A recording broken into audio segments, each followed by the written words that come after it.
Bonjour à tous, c'est Cécile Djunga. Cette vidéo, c'est la lecture de ma lettre ouverte à Madame Caroline Désir, qui est la ministre de l'Enseignement en Fédération Wallonie-Bruxelles. Alors Madame la ministre, bonjour. Madame, pourquoi à l'école certains enfants refusaient de jouer avec moi? Pourquoi dans certains quartiers, j'inspire la méfiance? Pourquoi est-ce qu'on s'étonne que je sache correctement parler le français? Pourquoi est-ce que dans un magasin, quand ça sonne, les gens se retournent spontanément vers moi? Pourquoi est-ce que je cache mon nom sur mon CV? Pourquoi est-ce que je n'ai pas pu signer le bail de l'appartement dont je rêvais? Pourquoi est-ce qu'on s'étonne que j'ai fait des études universitaires? Pourquoi est-ce que les gens sont surpris quand je leur dis que je sais parler néerlandais? Pourquoi à l'opéra, on me regarde de travers? Pourquoi, quand je veux sortir en boîte de nuit, j'ai peur qu'on me refuse l'entrée? Pourquoi le vigile me suit quand je fais mes courses? Pourquoi on me demande tout le temps d'où je viens? Pourquoi les gens sont surpris quand je leur dis que j'habite à Woluwe-Saint-Pierre? Pourquoi on veut toujours toucher mes cheveux sans me demander mon autorisation? Pourquoi, en tant que comédienne, on m'affecte à des rôles de femme de ménage ou de prostituée? Pourquoi, malgré mes bonnes notes, on a voulu me réorienter vers l'enseignement professionnel? Pourquoi je me fais systématiquement contrôler par la police? Pourquoi est-ce que je n'ose pas sortir sans ma carte d'identité? Pourquoi est-ce qu'au travail, de peur de perdre mon job, je ne dis rien face à une énième réflexion désobligeante sur ma couleur de peau? Pourquoi est-ce que quand je m'assieds dans un tram, mon voisin se lève et change de place? Pourquoi est-ce que mon père m'a toujours dit de travailler plus que les autres? Pourquoi est-ce que sur les réseaux sociaux, les gens déversent leur haine sur moi? Pourquoi est-ce que dans un stade de foot, j'entends des cris de singes? Pourquoi les gens doutent quand je dis que je suis belge? Pourquoi est-ce qu'on me demande de rentrer dans mon pays? Madame, c'est parce que je fais peur? C'est parce que je sens mauvais? Est-ce que je n'ai pas le droit d'avoir un job valorisant? Est-ce que je devrais être pauvre? Ou peut-être que j'ai l'air bête? Est-ce que ma peau est sale? Est-ce que j'ai volé ma nationalité? Dois-je avoir peur lors d'un contrôle de police? Est-ce que je ressemble à un singe? Ah pardon, peut-être que je n'ai pas assez d'humour? Madame, pensez-vous que ma vie est moins de valeur? Pensez-vous que je dois baisser les yeux?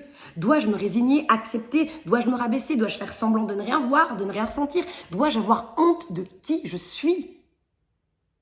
Madame, j'en souffre et je suis loin d'être la seule. Et si nous avions la solution? Et si la solution, c'était d'apprendre, de faire découvrir, de rassurer? Et si tous ces préjugés pouvaient être déconstruits?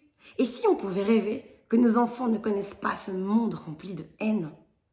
Qu'ils n'en soient ni les acteurs, ni les victimes? Et si il suffisait de les éduquer pour avancer? Martin Luther King a dit « L'éducation est l'arme la plus puissante pour changer le monde. Cette arme, vous l'avez entre vos mains. »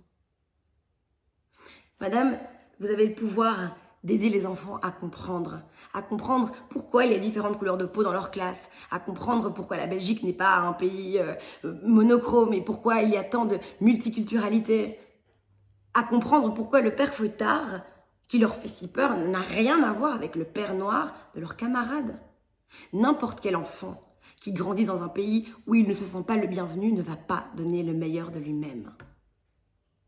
Madame, vous avez le pouvoir de sensibiliser les élèves aux relations interculturelles. Comment apaiser leur peur de la différence si elle ne leur est pas expliquée correctement? Madame, vous avez le pouvoir d'enseigner aux étudiants l'histoire de l'esclavagisme.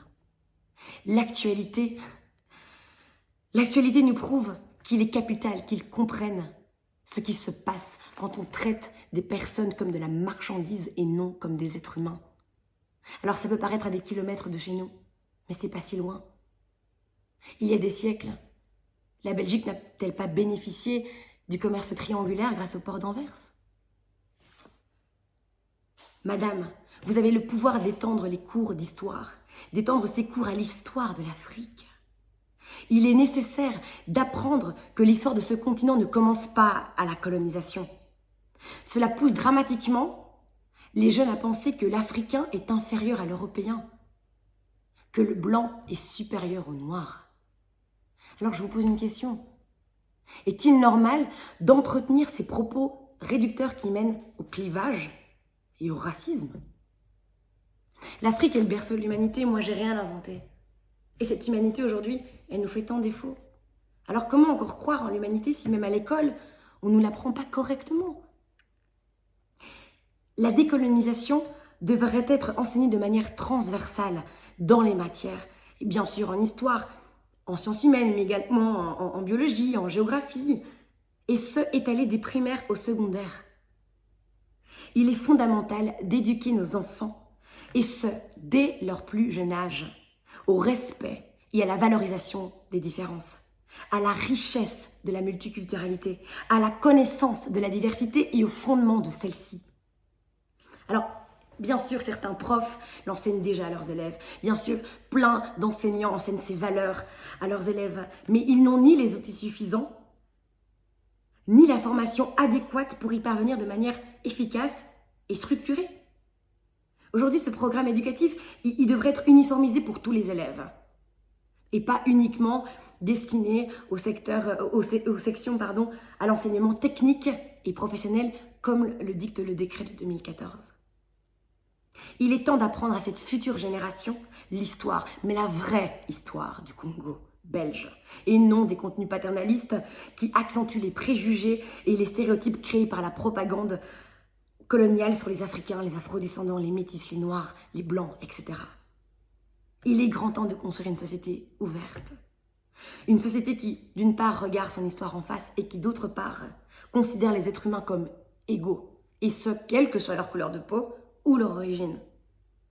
Il est urgent d'éveiller les consciences et de réveiller les mentalités et d'œuvrer pour que le système éducatif n'ignore plus les lacunes du passé colonial belge.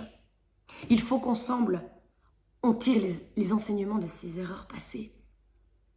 Moi, je refuse de laisser nos enfants grandir dans un monde où ils vont penser que c'est normal au XXIe siècle de se faire tuer dans la rue parce qu'on est noir.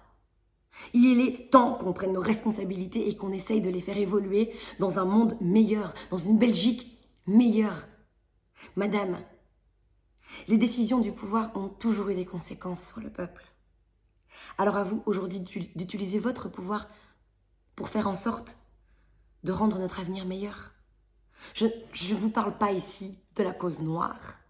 Je vous parle ici de la cause de l'humanité qui est en péril. Madame la ministre, et si nous écrivions cette nouvelle page de l'histoire ensemble ?